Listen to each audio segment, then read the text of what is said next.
Hi, my name is Ryan, and I really hate this organizer.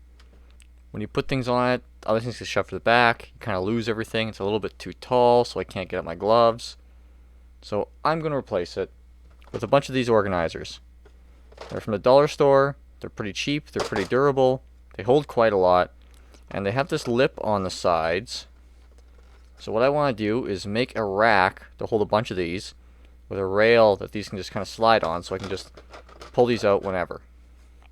Be about the same width and about the same depth as these, but because I pull these fully out, things won't get lost at the back. They'll stay neatly organized, and it'll actually be a little bit shorter because this is a little bit too tall for where it's sitting.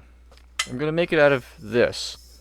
This is a bunch of really thin steel tube that was from a deck umbrella that fell apart. So I'm going to start by measuring the height of these. So 42.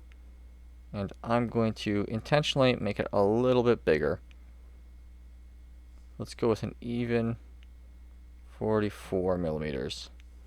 The reason for this is that way if the lids bow up a little bit, or if I get my measurements a little bit wrong, everything should still fit together. They're not going to be rubbing together.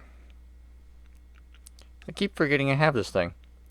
Maybe wondering why I'm doing this here over at my computer bench. Well, my other bench is full of stuff right now, so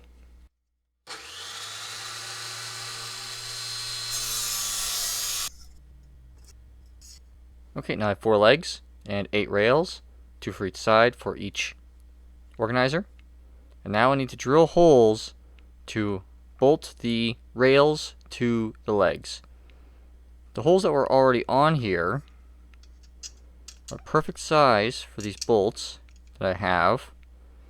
And in these two, they're already pretty close to where I need them to be. So I'm going to drill all the holes to be this size and at the same distance from the end of the rails and straight through on the legs. Now with the rails, there's an interesting problem because on the inside, where the organizer slide, I don't want this here because this will bind up against the organizer. So what I'm going to do is drill the hole straight through and then drill the one on the inside to be bigger so that the bolt goes all the way through and sits inside the rails, and so that they don't interfere with the slides. I don't think this will be a problem. It might be a little bit difficult to tighten these down, but I can always just grab these with a pair of pliers. They don't have to be super tight, and I can put some epoxy on it afterwards to keep it from loosening.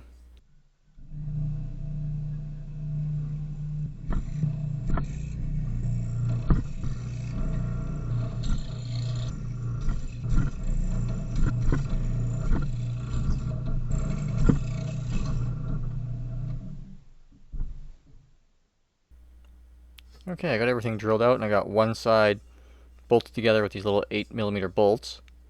It was really fiddly getting everything through. Just take a bolt, put it through the rail, work it through one of the holes on the leg. Now, because the hole is so small, it takes a little bit to work it through, so I'm using this little piece of metal just to hold the head of the bolt as I work it through.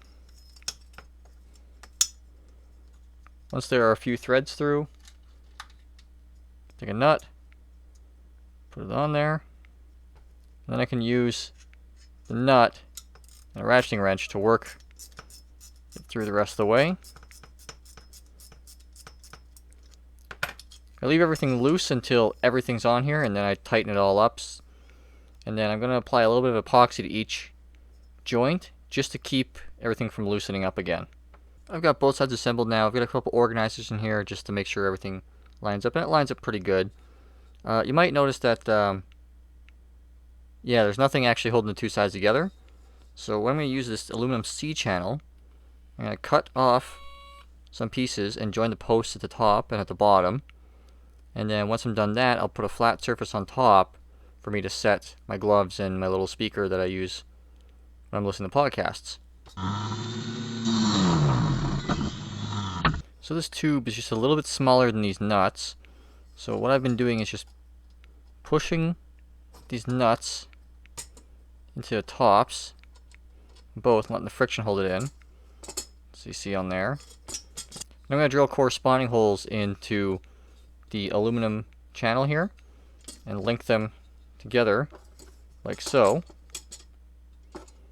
And after I make sure everything fits, I'm going to put epoxy down in here so that these nuts don't move. Even if it does lock these in, I don't really care. I don't need them to move again after this is all assembled. Okay, so the bolt thing didn't really work just because of the fact I cut these a little bit too short, so I couldn't drill holes in the ends without going right through the edge. So instead, what I've just done is pour a bunch of epoxy into where the channels meet the legs, and it seems to be holding it pretty stable. So now you can see I've gotten rid of that organizer that was here before. I'm going to take these organizers, start filling them up, and put this back over here, just to demonstrate that the slides actually work.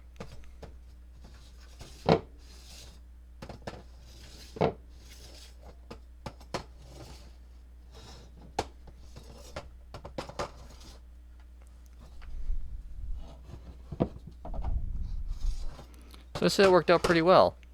So now I just need to organize everything and get all of that crap that I put on that bench over there back into this.